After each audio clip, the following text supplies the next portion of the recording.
Olivia आखिरकार अपने आप को नॉर्मल महसूस करने लगी थी।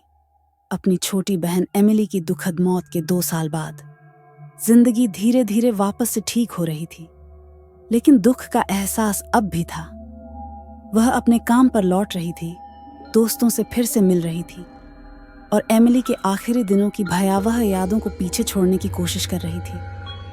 लेकिन एक रात, ठीक आधी रात के बाद उसके फोन की घंटी बजी और सब कुछ बदल गया। स्क्रीन पर नाम देखकर ओलिविया के हाथ ठंड पड़ गए। एमिली। उसका दिल जोर से धड़कने लगा जब उसने कॉल उठाई और कांपते हुए पूछा, हेलो। दूसरी तरफ से एमिली की आवाज आई, शांत और अजीब तरीके से निर्जीव। तुम्हें याद रखना होगा, तुमने वादा किया था। कॉल काट गई। ओलिविया कुछ कह भी नहीं पा गई। उसने सोचा ये कोई बुरा मजाक होगा, लेकिन इतनी सफाई से कोई एमिली की आवाज कैसे कर सकता है? कौन हो सकता है जो ये कर रहा है? अगली रात, ठीक आधी रात को फिर से फोन बजे। वही नाम, वही संदेश। तुम्हें याद रखना होगा, तुमने वादा किया था। रात दर रात ऐसा ही होता रहा। ओलिविया का डर और घबराहट उसके जीवन का हिस्सा बन गई थी। उसने अपने अतीत की तफ्तीश शुरू की, समझने के लिए कि एमिली का मतलब क्या था। धीरे धीरे उसके दिमाग में पुरानी यादें लौटने लगी, जो कभी धुंधला हो चुकी थी। ओलिविया को अपनी दादी की कहानियां याद आईं, जो वह उन्हें सुनाती थी। डरावनी कहानियां जो उसने हमेशा सोचा था सिर्फ पुरानी मनहूस बातों का हिस्सा थी। उनका परिवार श्रापित था, दादी कहती थी। यह श्राप उनके पूर्वजों के जमाने से चला आ रहा था। 1800 के दौर में जब उनके पूर्वज एलियस हार्टवेल ने एक घातक समझौता किया था।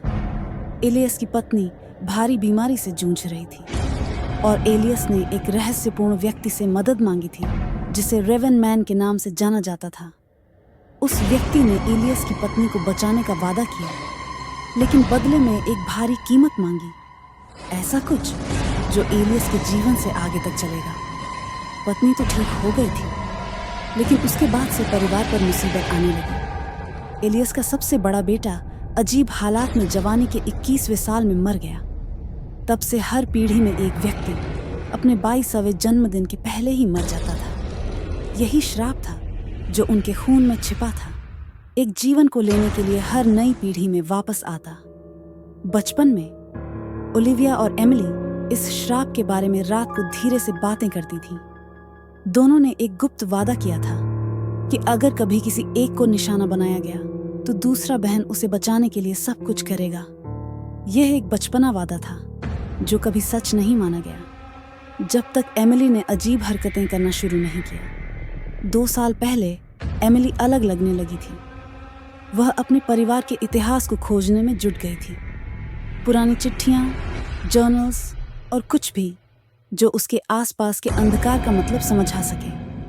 ओलिविया ने इसे बस चिंता या दबाव माना, लेकिन फिर एमिली ने रिचुअल्स और प्रोटेक्शन स्पेल्स के बारे में बातें करनी शुरू की।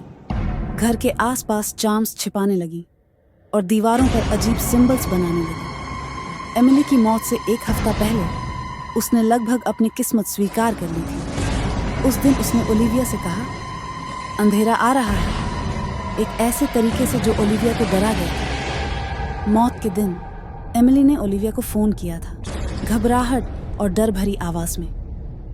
लेकिन ओलिविया, जो उसकी ओर कहानियां सुनने से थक चुकी थी, ने कॉल इग्नोर कर दी। अगला दिन कभी नहीं आया।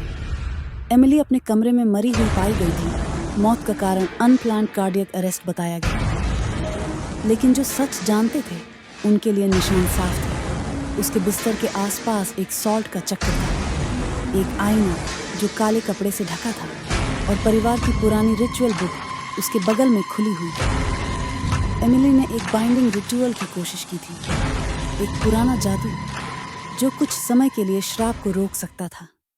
एमिली ने अपने आप को अंधकार का वेसल बना चुकी थी ओलिविया को बचाने के लिए, लेकिन वो रिचुअल हमेशा के लिए काम नहीं करता। अब कॉल्स एक चेतावनी थी, एमिली का तरीका बताने का कि श्राप का कंट्रोल टूट रहा था। अब ओलिविया का वक्त था और अंधकार उसके लिए आ रहा था। ओलिविया ने एमिली के बलिदान को बेकार न जाने देने की ठान ली और अपने परिवार के इतिहास को खोलना शुरू किया।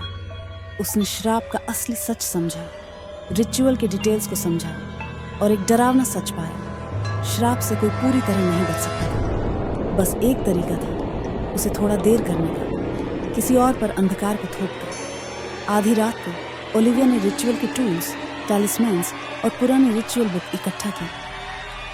उसने वही पेज खोला जहां इनकेंटेशन लिखा था, वही जो एमिली ने अपनी आखिरी रात पढ़ी थी, और कमरा ठंड से भर गया। छायाएं अजीब तरीके से लंबी हो गई थी।